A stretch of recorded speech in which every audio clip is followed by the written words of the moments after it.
when you get angry, why do you get angry? Final conclusion.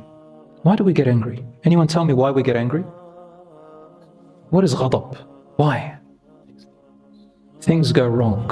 We don't like what they're saying. Huh?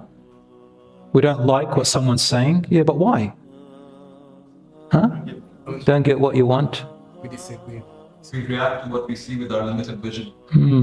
It is limited vision. Anger is a limited vision. But sometimes it's full vision. Like there's good anger, there's proper anger. If you don't get angry, sometimes you're just a fool. You have to get angry at some time, but with clear vision. However, the majority of the times that we get angry, check this out, if you agree with me. It's when you see something go wrong in your perception and you haven't been compensated for it. You didn't get anything in return, so you feel cheated. I'll give you an example.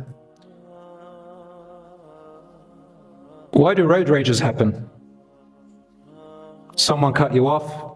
Somebody didn't press on the accelerator 2 seconds after it went green. We think we're going to miss it 2 seconds. And so on and so on. Why do we get angry? Because we feel someone took our right and we want it back. Or we want to be compensated for it. The moment you get it back or compensated for it, you start easing up. Isn't that correct? Obviously, sometimes it is your right and you should fight for it. That's why when you're driving and someone cuts you off or didn't accelerate at the green light, you get angry. But if they say sorry and suddenly you start to calm down because you got something back. Yeah, got it. Now we're getting it. Took something from me, I want it back. Like for a believer, a Muslim, Allah subhanahu wa ta'ala says to us, nothing that is taken away from you is forgotten. Who is telling you that? The guardian, the all-hearer, the all-seer. Allah says, everything is written.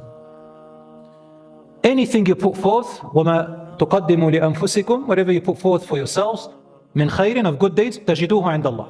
You will see it with Allah. You will find it. هُوَ خَيْرًا, He is the best. وَأَعْظَمَ أَجْرًا, not only does He give it you back, He's the best at rewarding. So when I know as a believer and I'm aware and I worship Allah and I know He's my guardian, the all-seer, the all-hearer, and something goes wrong, if I can't do anything about it and I can't get compensated for my losses, what do I do in the end?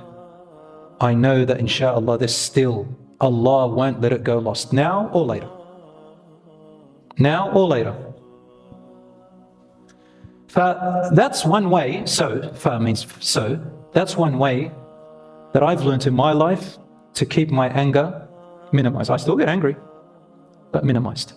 And at the end of the day, I know that eventually Allah has my back.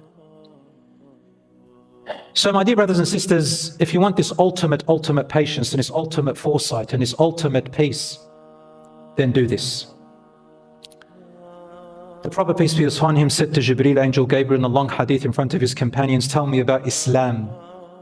He said, Islam is to bear witness there is only one God worthy of worship, Muhammad sallallahu alaihi wasallam is his final messenger and prophet, to perform your 5 daily prayers, to fast your month, to pay your zakat, and to go to Hajj for whoever is able to get there and afford it. He said, tell me about Iman, faith, a higher level. He said, to believe truly and wholeheartedly in your heart and in your whole mindset, in Allah and everything that comes with it, in the hereafter and everything that He told you, in His angels and everything He told you, in His messengers and prophets and everything that they came with, in all His books which He revealed, for the final of them is the Quran. And to believe in qadr, fate and destiny, that Allah subhanahu wa ta'ala is in control of it all, whether you perceive it good or bad. He said, now tell me about ihsan, the highest level of faith. He said, ihsan, it is to worship Allah with all of this as if you can see Him. But although you cannot see Allah right now, you are always aware that He can see you. Well, that's the ultimate level. That is the one who gets gathered with the prophets and messengers on the Day of Judgment. May Allah subhanahu wa ta'ala make us among those who recognize and believe and have that strong relationship with our Creator in His attribute, the Guardian, and His name and attribute As-Sami', the All-Hearer, and His name and attribute Al-Basir, the All-Seer. هذا وصلى الله على نبينا محمد والحمد لله رب العالمين.